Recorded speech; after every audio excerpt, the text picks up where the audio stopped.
Tot va començar a l'arbre sagrat. Una història de lluita i esperança. I de terribles enemics amb qui ens hem d'enfrontar. Acabem d'emprendre el camí cap a una nova esperança, cap a un futur prometedor. La Vigime, la senyora dels ocells, ha traït en Naraku i tots dos comencen un combat terrible. Mentrestant s'acosta el moment en què per fi l'Inuyasha es retrobarà amb la Kikyo, que fa poc va tornar a la vida.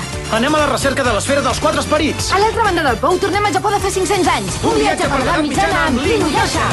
Las llàgrimes que jo beso per tu són com una pregària, em travessen el cor, són una demostració dels meus sentiments. No et pensis que són de debilitat. Dins les teves ninetes hi vaig veure